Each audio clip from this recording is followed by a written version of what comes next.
Good morning, everyone. Welcome to today's web seminar. We're very excited to share this information with you today. The title of the web seminar, It's Been a Decade, How is Extended Foster Care Working in California? We're right at the 10 o'clock hour, just a few minutes after it.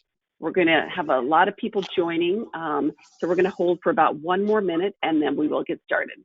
So thank you very much.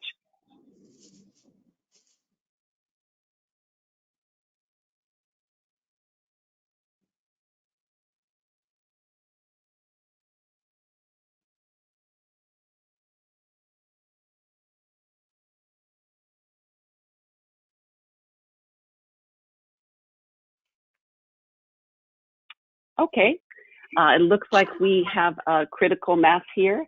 Again, thank you for being on today's web seminar. I'm very, very delighted that we have Professor Mark Courtney with us today. Many of you are very familiar with Professor Courtney's work.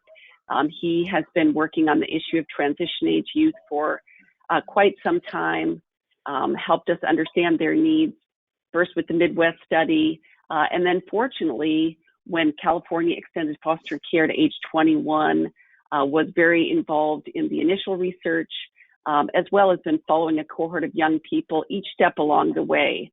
And so, often in the world of public policy, decisions are made, investments are made, and we really don't know what their impact is. But we are so fortunate in that the CalYOUTH study led by Professor Courtney has been following a cohort of young people through their experience in extended foster care and now to age 23.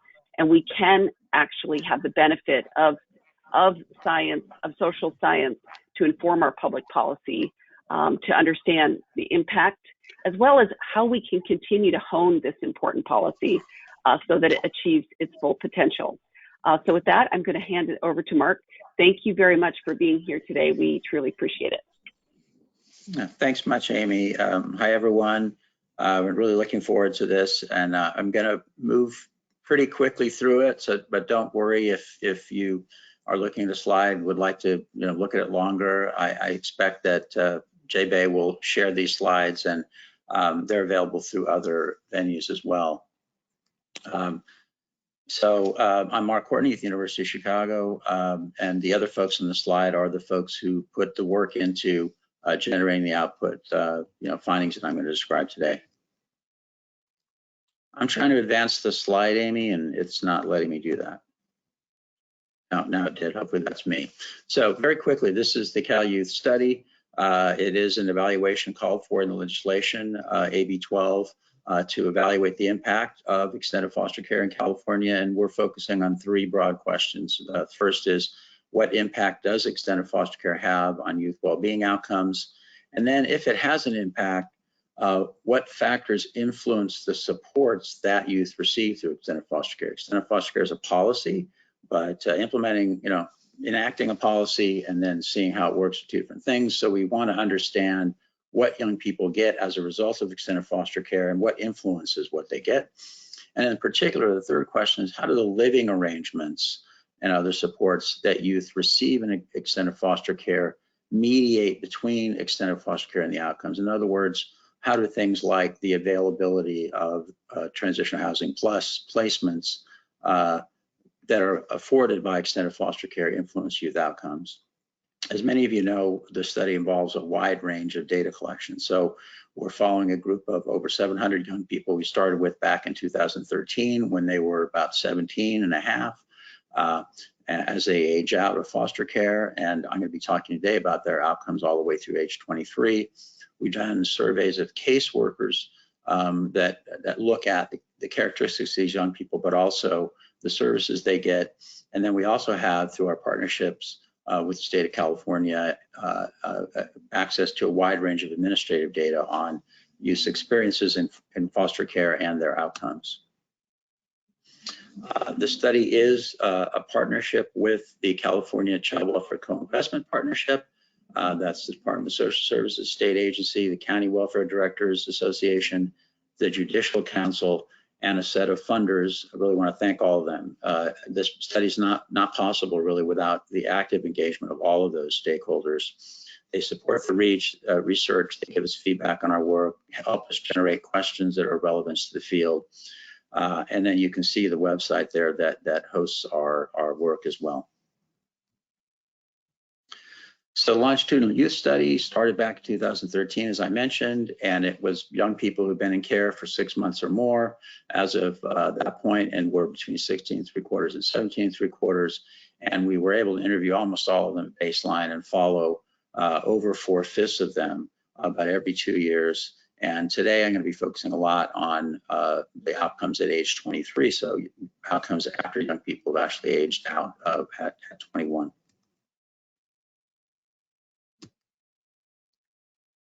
It's not advancing for some reason. Okay, what I'm going to talk about today is trends and outcomes between 17 and 23 years of age, the relationship between extended foster care and outcomes at age 23. I'm going to talk a little bit, summarize findings we have about how important county context is in terms of the impact of extended foster care, and even whether young people participate in extended foster care. And then also I'm going to talk about some findings that are pretty recent on the differences between THP NMD providers and outcomes experiences by the youth they serve, and differences between placement types and outcomes. And then I'll briefly describe what we hope to be next steps for CalYouth. Next slide. So first, trends and outcomes over time. So what I'm going to talk about now is data collected over the 6-year course of the study between ages 17 and 23, and look at trends separately of some key outcomes that responsible parents would be interested in. Certainly not all the outcomes we've tracked over that period of time, but important ones. And I'll break them out by gender because they differ in some cases by gender. The full report that's available on the Co-Investment Partnership website, the Chapin Hall website, describes statistically significant differences in outcomes by race and ethnicity. I'm not going to talk about that today, but that's available. And the other thing I would point out is that at each wave, we're using all the youth who participated in that wave, because that gives us a larger sample. These trends are not for just the folks that participated across every wave of interviews. So this is the trends in young women's educational attainment, and basically what the columns there show is the percentage of young women moving from left to right who had a high school diploma or GED at each age, had at least some college at each age, and had a college degree. And what you can see is that by 21, over 4/5 of young women have secondary credential of some kind, most of them a high school diploma with some GED, and that by 21, 3/5 of them have at least enrolled in college at some point. But when you get all the way to the right, you can see that really hasn't translated yet into a lot of degrees. And this is, consistent with earlier findings. We're getting young people enrolled in college, but by the age of 23, relatively few have a 2 or 4 year degree. The men fare pretty similarly, but a little bit less. So they're a little bit less likely to enroll in college by 21, by 23, look pretty similar to the young women, but they're significantly less likely to have a degree of any kind by the age of 23. These are trends in employment by gender. And basically you can see that, and this is at a point in time. We asked the young person when we talked to them, are you employed right now? The rate's somewhat higher if we look at have you been employed in the last year? For example, at age 20, 23, it's more like, 3/4 or higher. But you can see that the young women are pretty consistently, actually the young men are pretty consistently a bit more likely to be employed by the females in the study. That's driven to some extent, this slide doesn't show that, but by parenting, that parenting youth are somewhat less likely to be employed, and they're overwhelmingly more likely to be young women. And here we go to parenting. So you can see that by age 21, when everybody ages out at that point, 2/5 of the young women report that they've given birth to at least one child. And I think what's important is that if you look at the right side there, that shows the percentage of those people, young women, who are living with a child, at least one child that they have. And you can see that, it's not the same. For example, At age 23, a little over half, 52% of the young women have a child. 45% of them are living with at least one of their children. But the overwhelming majority of young women who have become parents are living with their children.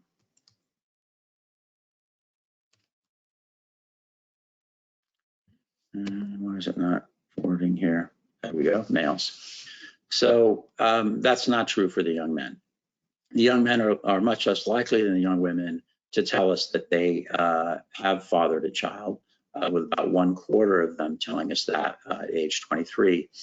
But about half of those young men are not living with any children that they report fathering. So that's consistent again with earlier research. Our Midwest study found that a very high percentage of non-custodial of the fathers in the study were non-custodial fathers. That doesn't mean they don't have any relationship with their children. Our reports provide much more data on that. Certainly many of these young men are in contact with their children. They're just not living with them. And this is trends in homelessness by gender. So what this is these are what we ask at each time we talk to them.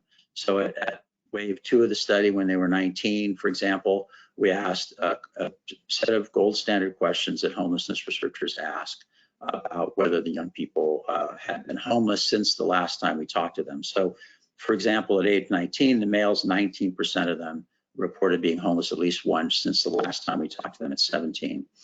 That increases to, on average, across the two groups, about 1/4 of the young people will report experiencing homelessness during a 2-year period, between 19 and 23. I want to be clear, though, that's for the entire sample. That's not for extended foster care. We'll get to the impact of extended foster care and homelessness in a few minutes. And these are trends in criminal justice system involvement among females.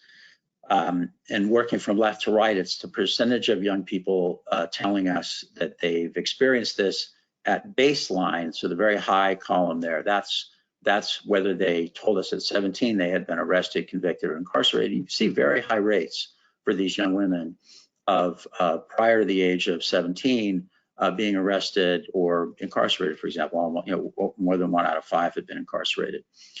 Then the other columns show the percentage of them that reported experiencing these outcomes during the 2-year periods between our interviews. So, for example, you see about 10% up to 13% said that they were incarcerated, 10.3% between 17 and 19, 10.2% between 19 and 21, so on. You'll see in a minute, those are way lower than they are for the young men, but these are higher rates than you see in the general population. One thing I would point out, though, is that if you went and looked at our Midwest study reports on trends in these outcomes for Illinois, Iowa, and Wisconsin, when we reported on them about 10 years ago, they were much higher. That's partly a function of the fact that, particularly for young people, arrest rates have declined, but it looks also like, there might be something going on in California with respect to child welfare policy. This is among the young men. You can see the rates are higher for the young men. In general, they're almost twice as high for the young men at 19, 21, 23 as they are for the young women. So in summary, you see a declining enrollment in school. They're all in school pretty much at baseline in high school, but a significant number of youths are still enrolled in college at age 23. So I think that's an important finding, and I think it supports the changes in policies in recent years that allow states, for example, to use Chafee fund program funds up to age 26, in some cases for young people that are in care at 21. And also you see increasing employment, stabilizing at around 2/5 between 21 and 23. You see increasing percentage of youths who are children, but males are much more likely than females to be non-custodial parents. And we still see troubling levels of justice system involvement. I say troubling, just again, I like to look at this in terms of, what would a caring parent be thinking about? And I think we would be concerned at the rates of involvement in the criminal justice system we see. One of the things I didn't show you is that throughout the adult period, over 2/3 of young people are connected to either school or work. So now I'm going to talk about, I think that, the big takeaway at this point, other than describing these outcomes, and that is the relationship between extended foster care and youth outcomes at age 23. I'm going to go through this pretty quickly. Basically, the architects of extended foster care and advocates for it would argue that it's supposed to help young people acquire the tools they need to be economically and self-sufficient and socially connected.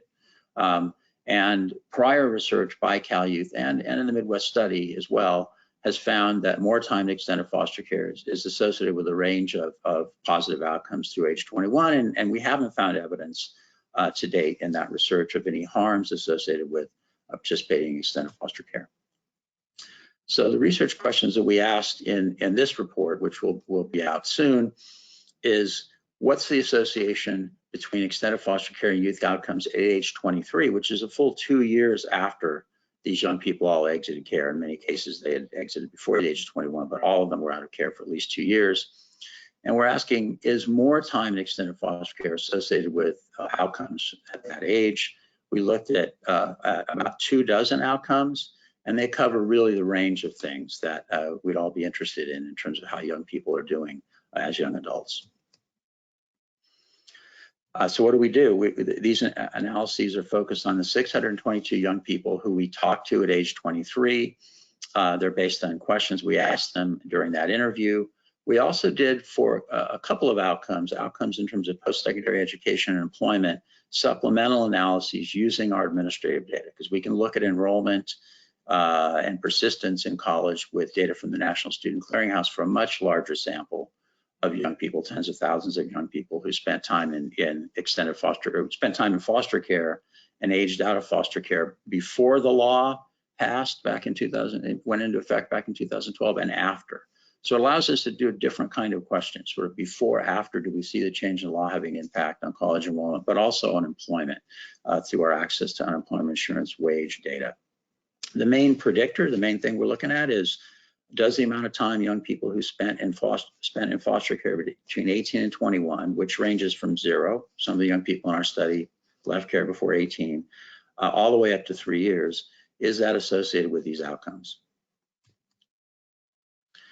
This is something I'm not going to go. This is just to illustrate, using our youth data, the rich array of just characteristics of these young people and their context that we can control for. We have data on their demographic characteristics, on their foster care history, on their education and employment history prior to age 23, on their physical and behavioral health, and their history of victimization, criminal justice involvement. We also have data on the counties they're living in, which is important, right? What's the employment rate in the county you're living in? What's the cost of housing? So we control for all those things and then look at whether net those things, does extended foster care influence outcomes? I'm going to just do this very quickly because I want to get to the takeaways, which is what are the impacts. But it gives you some sense of the outcomes for these young people. So this is at age 23. These are the outcomes we looked at and what the description was for the overall sample. This is not for just folks that were stayed in care longer. So 4/5 of young people completed a high school diploma, 3/5 had been enrolled in college. About 82% actually had worked at some point in the prior year. You can see the average outcome for those who had worked was about $15,000 a year, and the average balance in the checking accounts was about $1,700.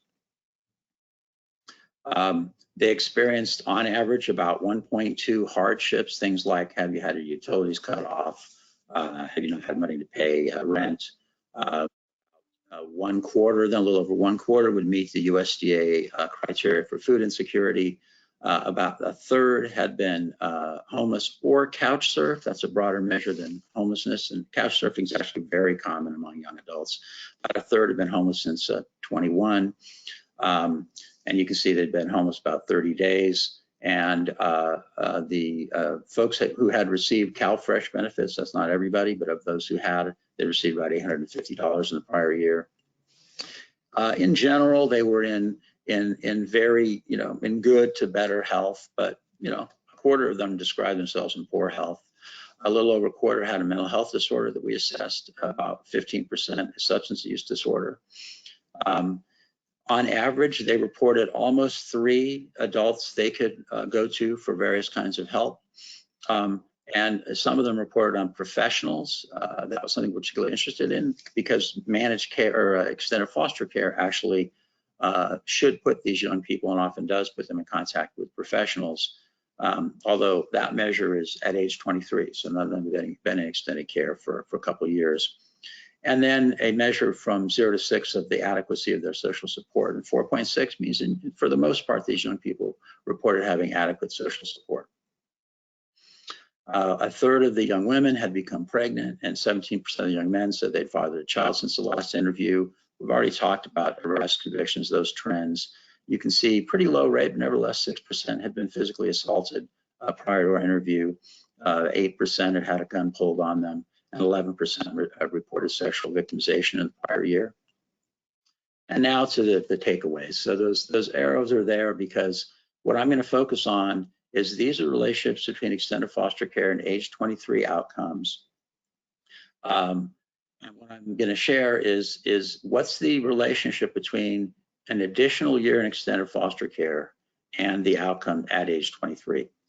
So you can see that an extra year in extended foster care increased the probability that youth completed a high school credential about 8 percentage points, increased the probability of ever rolling in college by about 10 to 12 percentage points. So that's, ever rolling in college up to that point in time, 23.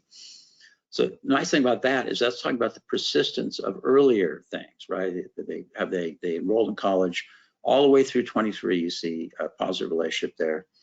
But then we break out, increase the probability that they enroll in college since the interview. So this is in the last 2 years, increased that by 7 percentage points. And it actually increased their expected probability of completing a 2 or 4 year degree by about 3 percentage points. Now remember, there's not a lot of degrees, but the folks that remain in care, according to our analyses, were more likely to complete a degree.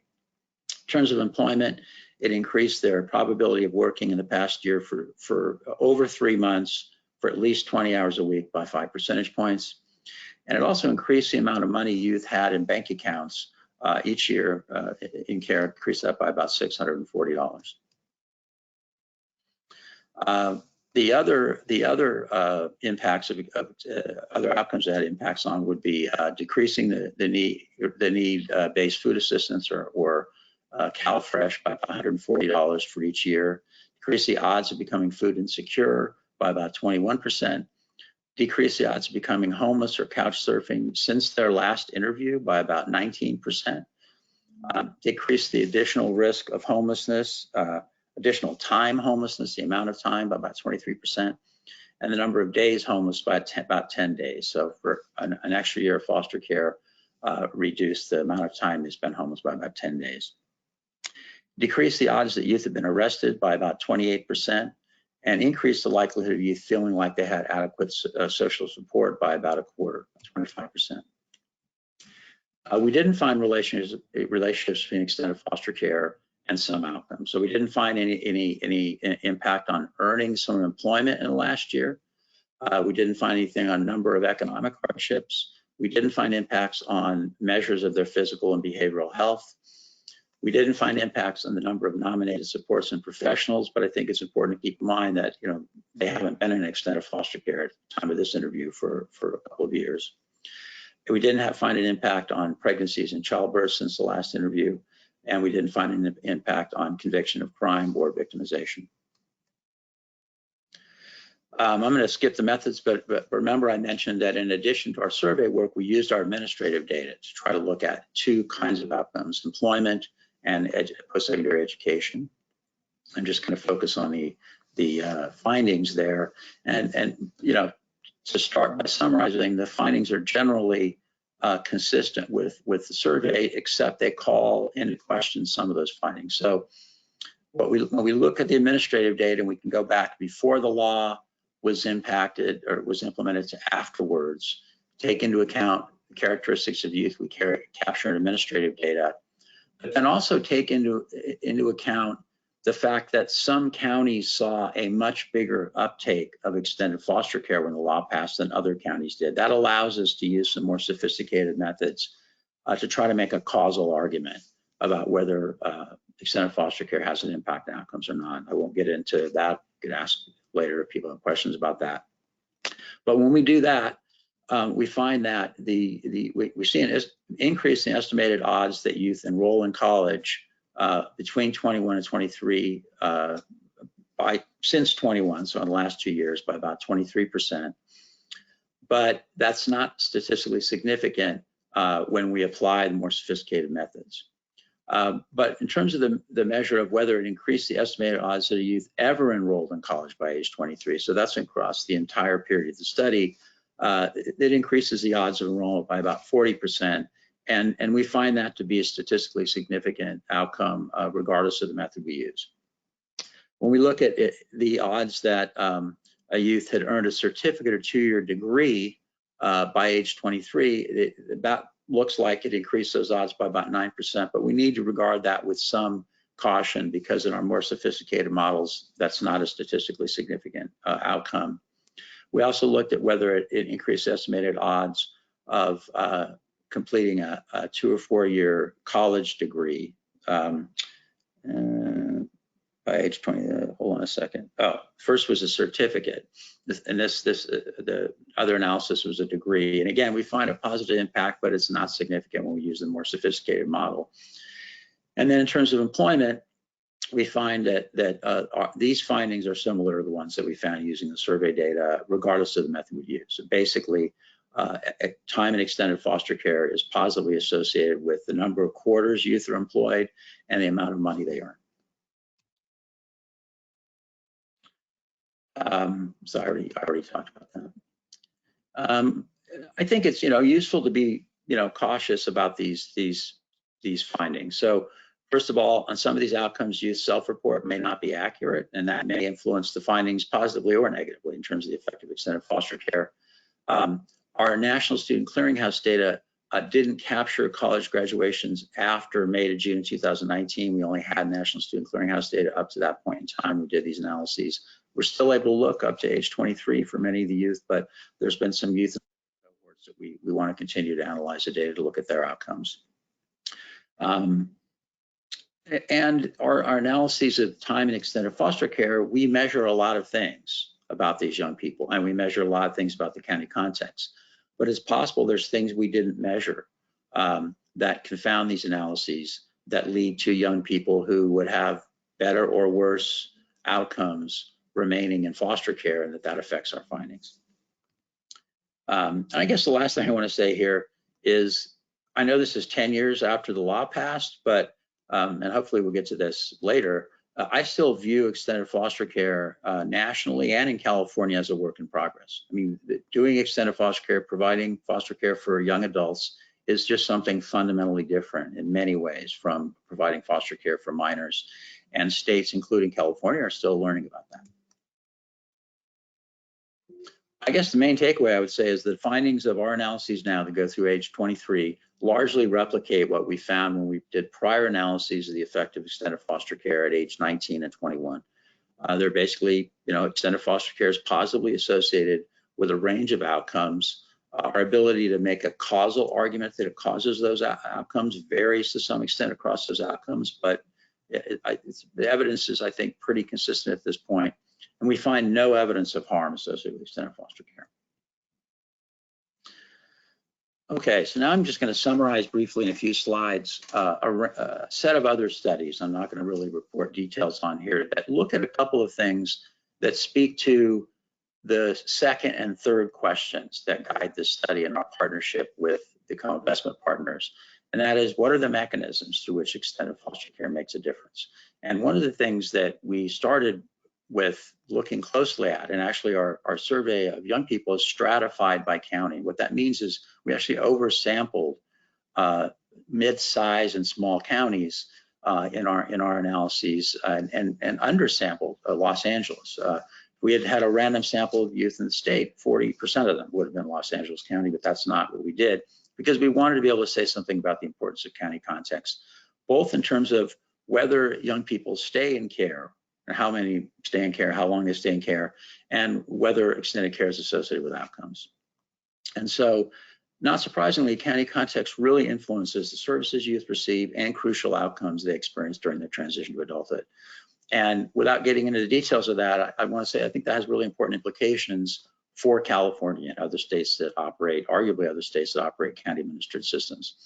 Policymakers and program managers really need to consider how county context may create disparities in extended foster care participation and in education employment outcomes, because our analyses thus far show strong relationships between what county you're in, whether you're likely to remain in foster care for how long, and what your outcomes are in terms of education and employment. Now, that being said, county child welfare agencies are in a much better position to influence some aspects of county context than others, right? So county child welfare agencies have very limited or no ability to influence labor and housing markets, which we find in our data are associated with these very important outcomes. But they are responsible for helping youth achieve education and employment outcomes that are powerfully influenced by those social forces. So they're sort of, they have limited impact to that context, but it's their job to try to influence those outcomes. As the providers of many social and health services, counties are in a position to influence the availability of services, whether it's directly through the child welfare system, but in some ways, more importantly, through coordination with other service systems and providers. And our analyses are beginning to show that that coordination and availability of services that don't come from the child welfare system, they come from education, employment, housing, are related to the experiences of young people in extended foster care and whether extended foster care benefits them. We've also been looking specifically at provider and placement type. And some of our early analyses, and this is actually published at this point, it's available on the Chapin Hall website, co-investment partnership website, where we look at what kinds of placements young people go into in extended foster care. And the two most common places they go are into self-supervised independent living placements and to THP NMD settings. And our data suggests that consistent with policy, that the design of extended foster care in California, young people with greater needs tend to be, they're more likely to end up in THP NMD than they are in SILPs, although a lot of young people with great needs are in SILPs, and they're also living in foster homes. There are just a lot fewer young people by the age of 19 living in settings other than THP NMD or SILP. And that even though the selection of young people in the THP NMD is basically sending young people with greater needs to THP NMD, we see that those placements are associated with some positive outcomes, particularly employment and education outcomes. So that is encouraging and consistent with the policy. But I think that also begs a question on the provider side. We have a whole new, group of providers providing a form of care that existed prior to the law, but with a somewhat different population. It wasn't targeted at young people, young adults in foster care. It was targeted at young adults with a history of foster care, but it's become a key part of the puzzle that is extended foster care in California. And to summarize briefly what we found in terms of looking across providers, there's important things I think for folks in California to think about. One is that more than 80% of the youth served by THP NMD providers in the state are served by 1/3 of the providers. So the other 2/3 of providers are very small. They serve 20% of the young people who experience THP NMD. 10 providers in the state provide over 3/5 of all the care provided by THP plus NMD providers in the state. So those 10 providers are really important. One of the consequences of this is the relative availability of THP NMD placements varies a lot around the state, and counties vary significantly in whether they really have much access at all to THP NMD, and particularly with respect to whether they have access to more than one provider. There aren't many counties that have ready access to multiple providers. So one of the things that we found out in terms of our outcomes looking across providers is that the outcomes of these youth actually vary depending on which provider they stay with. So to some extent, that's a function of the characteristics of the young people being referred to these providers. There are differences in the characteristics of young people being referred across these providers, and that explains some of the difference we observe in outcomes. And the outcomes we've looked at are post-secondary education, employment, and undesirable discharge, the likelihood that a young person in a THP provider would end up incarcerated, discharged involuntarily, et cetera. The other thing we found is that average provider level outcomes are strongly associated with the mix of counties they serve. Not surprising. Counties make referrals, the county context matters. So, we think this is all really important in terms of thinking about if THP NMD is really seen as, and I think the evidence suggests that given the current array of services, it is a really important part of the policy in California. How do these findings influence our thinking about how readily available this is, where it's available, and should we be learning something from this between provider variability in the outcomes experienced by the youth they serve? So next steps for CalYouth, and then we can open it up for questions and comments. So very good news that for us, we're very excited that our partnership with California Department of Social Services through our memorandum of understanding that allows us to continue to use the data that we've generated in partnership with California. It has been extended through December of 2022. So we can continue doing the work we're doing for another couple of years. And what we're going to do is really continue to focus and deepen our focus to answer our core research questions. And there's two directions we're going there. One, we're hoping to be able to look at additional outcomes by accessing other forms of administrative data. So justice system involvement, look at arrests and dispositions of those arrests. That's a huge, happens to way too many of these young people. And particularly in demonstrating the return on investment, if you like, or benefit cost calculation, getting data on that's very important. Parenting, it's possible that we can use administrative data from the Department of Health to look at births. Right now, the data that the state collects on youth and foster care, the Child Welfare Services Case Management System, CWS-CMS, doesn't capture parenting very accurately. So we'd like to learn more about that. And then also through deepening our understanding of young people's experiences in community colleges through a partnership with the Community College Chancellor's Office, just in a conversation yesterday about that, because that's where most of these young people are going to school. So we're interested in looking at some additional outcomes.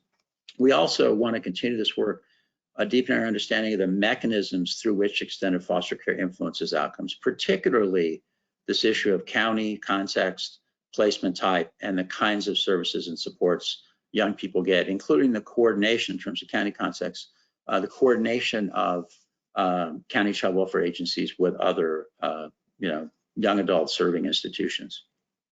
We also want to explore the possibilities of using our existing administrative data and youth outcomes to help support efforts to improve policy and services for transition age youth by generating data that is available more publicly in a way that's more digestible publicly. So we've generated reports for the counties already that show at the county level outcomes in terms of education, employment, say before the law went into effect, after the law went into effect. We're continuing to do that work with a targeted set of partners. And we're interested in working with our partners in California to see if, there's a possibility to create a system for monitoring outcomes statewide and at the county level using linked administrative data. So over time, as you change policies and practices, you can see whether those lead to changes in those outcomes. Similarly, we're interested in, we've been working with the provider community to generate aggregate level data for service providers on outcomes experienced by the youth they serve. I worked decades ago in California in group care, teenagers in group care in the Bay Area back in the late 80s. Young people aged out of our care at the time. We never knew what happened to them. We would have loved to have known how they did in terms of employment, education, et cetera. We have the data, and we've been working with the provider community to look into how feasible that might be. And we'll be continuing our conversations with the provider community and with CDSS and the counties about that. So for more information, there's the web links, and it looks like we have almost 20 minutes to engage with each other. Great, thank you very much, Mark. This is wonderful. I mean, the full report is great, and your summary is extremely helpful. I do want everyone to know that in the handout section of the control panel, you can find the presentation as well as a great summary that was done by the California Co-Investment Partnership, which is the collection of foundations that have supported the CalYouth study. It's a great summary for those who are not able to read the full 156 pages. But I recommend everyone do that. So a lot of different questions. Yeah, and it sounds like there's more coming out as well, which is exciting. So Mark, I just want to start with some of my thoughts and observations, give people time to write their questions in. It's sounding like from a headline summary on almost all of the indicators, more time in care is associated with a range of positive outcomes. And if I can understand what you're saying kind of in the conclusion of your presentation, you're now going to kind of deepen the work into looking at the mechanisms, like why some people or some young people are doing better than other young people in terms of why some are experiencing more positive associations for being in care than others. Is that correct?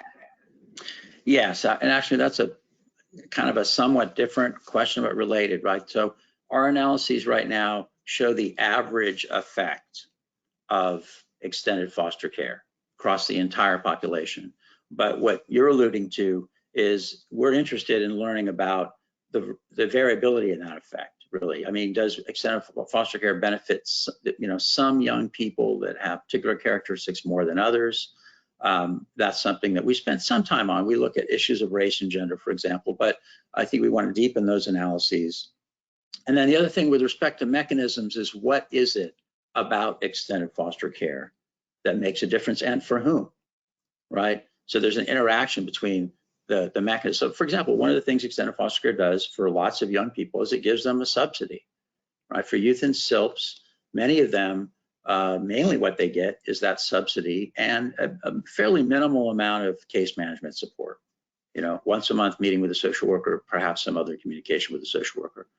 But in some cases, maybe that social worker or other, local services have connected those young people with services that they wouldn't be connected with if they weren't in extended foster care, right? So that's a mechanism through which extended foster care can make a difference.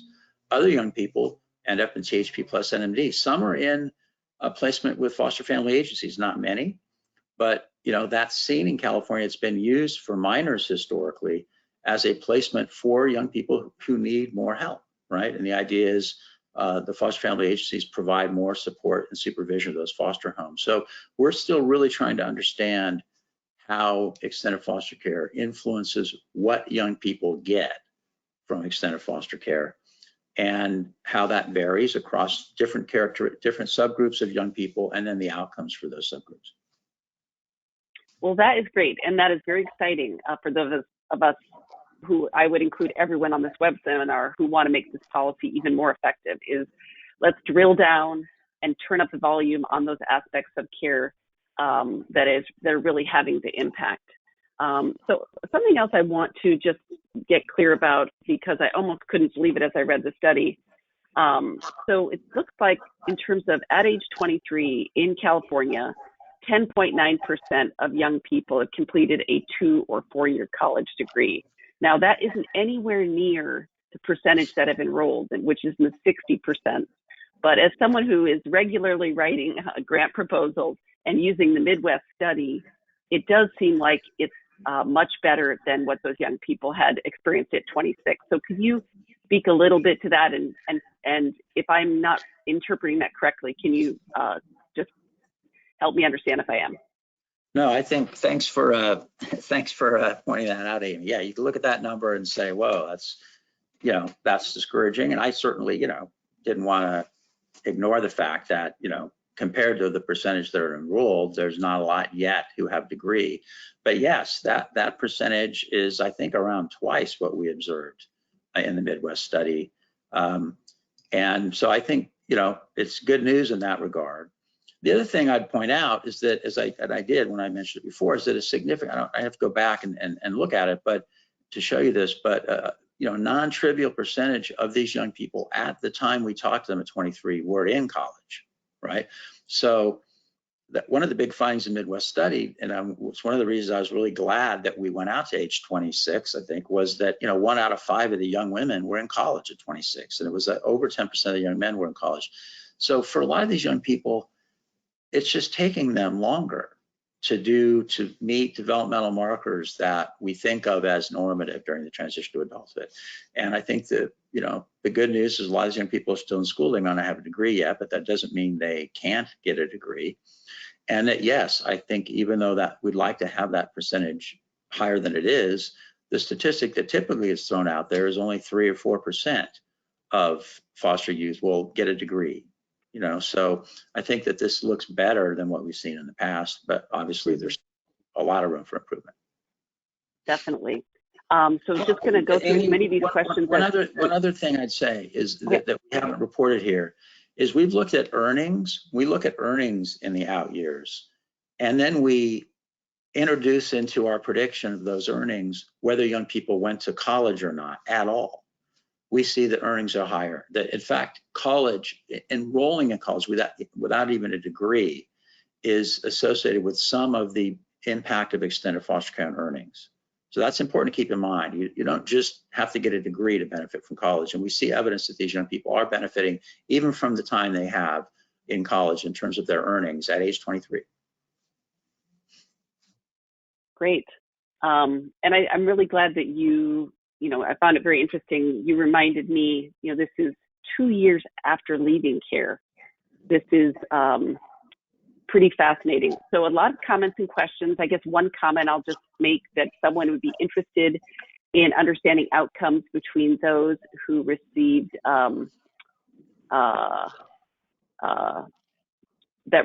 trauma-focused therapy. And I think that gets to what you're talking about, mechanisms, kind of what's moving the needle and what isn't. Another question about at age 26. So this was at age 23. Will we know how many are college grads at age 26? Well, we can actually, yeah. So for the earlier cohorts, part of it is being able to follow them long enough, right? So, you know, if you're following an 18-year-old to 26, you've got to go a long ways. You got to go 8 years, right? So that's just this year that we have the first cohort of young people who could reach age 26, if I'm doing my math right. So, but the answer to that is yes. It's one of the reasons we're excited about having the extension of our agreement with CDSS for another couple of years, because we'll be able to look at you know, 2 or 3 years of the early cohorts of AB 12 to see whether we have a higher rate of degree completion at age 26. Mm-hmm. Great. That's another reason to put together the monitoring system I'm talking about, right? Because that outcome, you have to wait a long time to observe it. If you're trying to look at a policy that really wasn't fully implemented till 2013, 2014, now you're looking at, you know, you really, we don't want, I don't want the data put together to go away at the end of this as a project. I just will editorialize that. I think that would be really unfortunate for California in terms of learning about the impact of extended foster care and tweaking it over time. I think you are, I mean, I definitely share that priority in terms of as more policies are enacted, we need to know the impact. So I think you answered this, and that it sounds like this is maybe a study forthcoming. Did you look at outcomes in different counties and how they vary? Yes, we have. And actually, if you look, and so let me put it this way. What we've done with our things that we tend to publish, we're not outing counties as like at this point as better or worse in terms of outcomes. What we're trying to understand is, do outcomes vary between counties after we take into account things like the characteristics of children and their labor market and things like that? And the answer is yes. And we published a few things that make that clear. The most obvious one is there's big variability between counties in the percentage of young people that remain in care, say, past 19 or 20. The utilization of extended foster care varies between counties. We also see that aspects of county practice, for example, are the caseworkers working with young people. That's a paper that I'm looking at right now that we're going to send out for peer review. Does the fact that caseworkers work exclusively with transition age youth, is that associated with the likelihood youth remain in care? Is it associated with outcomes? And the answer is yes.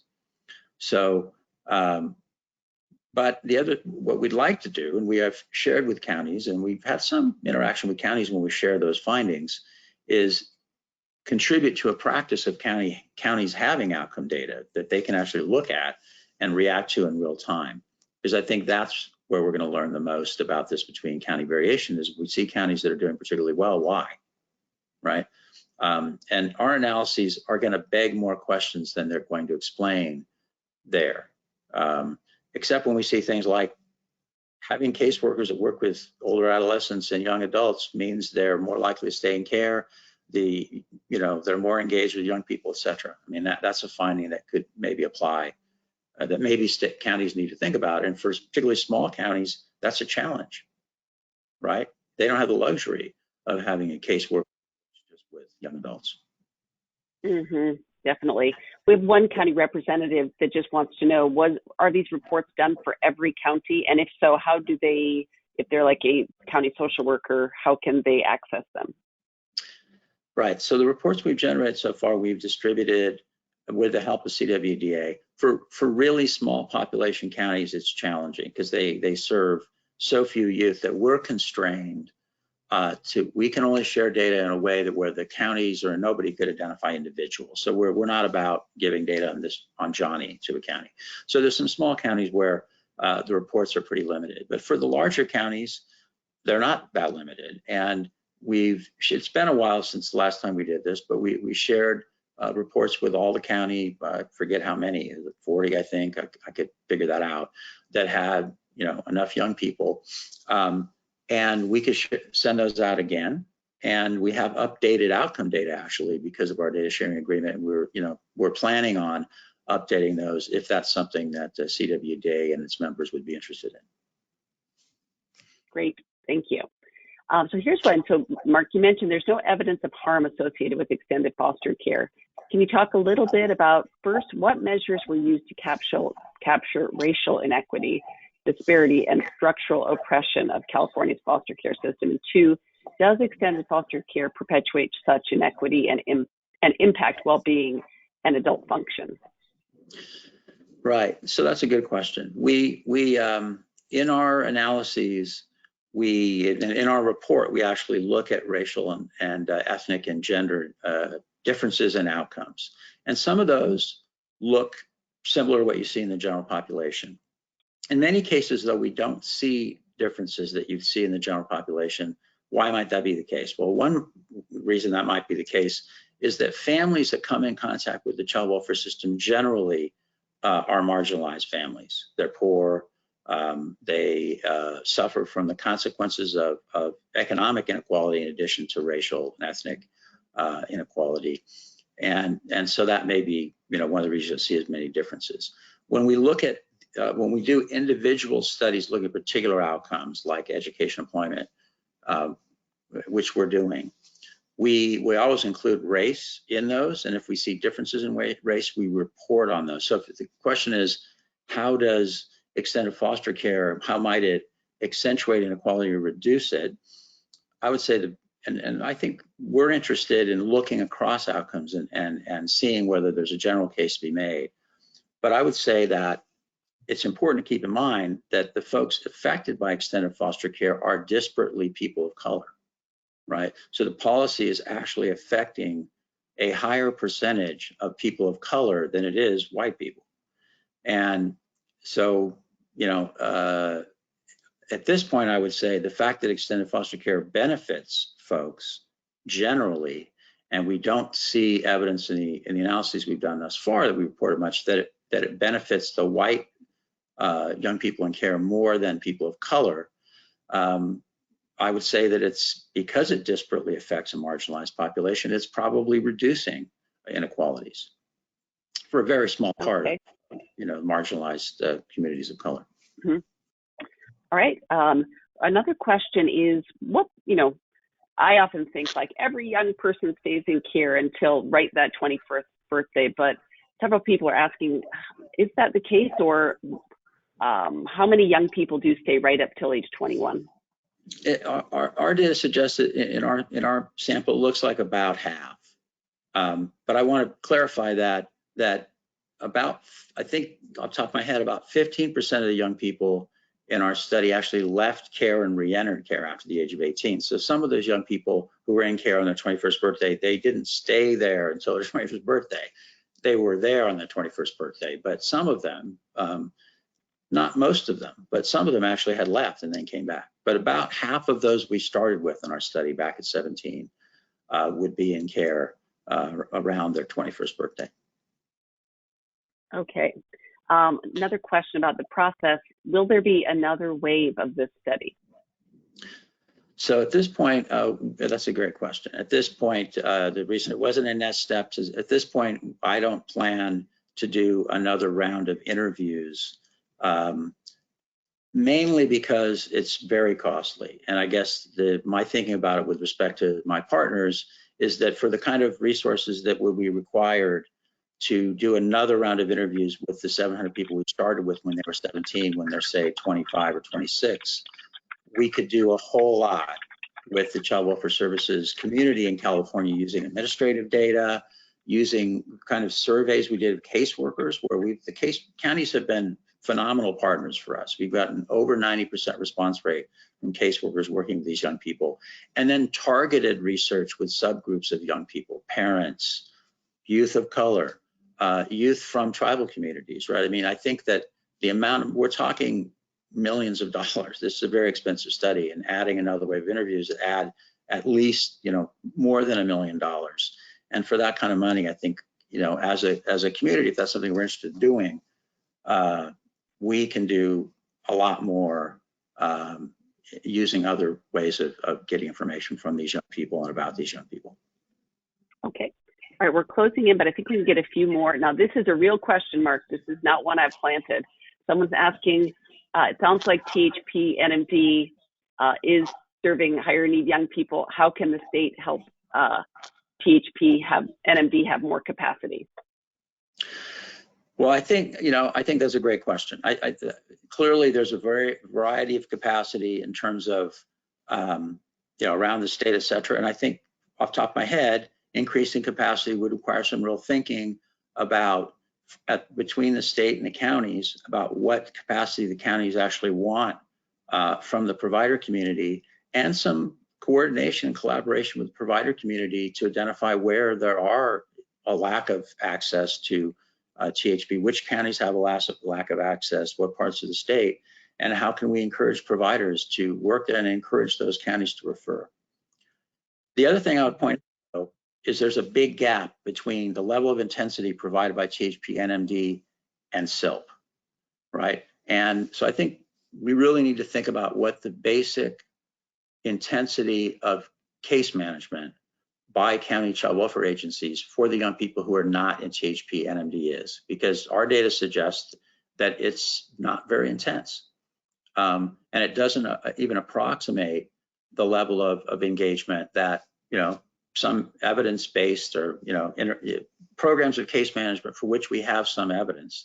The Adolescent Outreach Program in Massachusetts, the LifeSet program that Youth Villages operates, they've shown impacts on outcomes in a situation very similar to SILP, where young people are just getting a subsidy, but they're getting a lot more help from their case manager. So I think that's a gap in the service array in California, to be honest, between THP NMD and SILP foster homes. Yeah, no, that is, that I'm so glad you're highlighting that. So I think we'll just take a couple more, and if people need to check out, we totally understand. So one is, what is the breakdown of youth per county in terms of like rural versus non-rural, and the socioeconomics of regions must have a great impact on outcome. Was that one of your control variables? Were you able to control for that, or?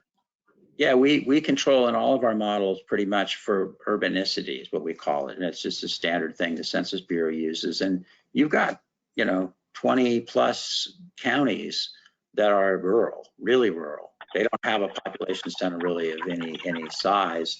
Then you've got some in between that have population centers, but a population center of 40,000 people is not the same as a population center of 500,000 people or 1 million people. And we see a relationship between urbanicity and some of these outcomes. The other issue is just the economies of scale that counties have, right, in terms of their case management. So the small counties, we don't see, off the top of my head, I'd say we don't see any small counties that have specialized case management, right, where the young people are always served by somebody who just focuses on young adults or, older adolescents and young adults.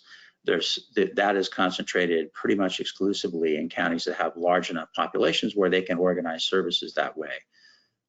We also see that the smaller county, they're more likely to report, the social workers are more likely to report, well, there's not a lot of services here. When we asked in our surveys of caseworkers about services, housing, education, employment, et cetera, they're less likely to say there's availability and appropriateness of services. So that matters. Great. Well, I think we will end there. I do want to say there have been a number of people, Mark, who have put in the questions just thanking you for this research and expressing gratitude for the study. So I want to communicate that. I certainly feel that. And I want to thank everyone who is on the web seminar. I mean, extended foster care has been here for 10 years, and yet there's still a high level of interest about it and about improving it.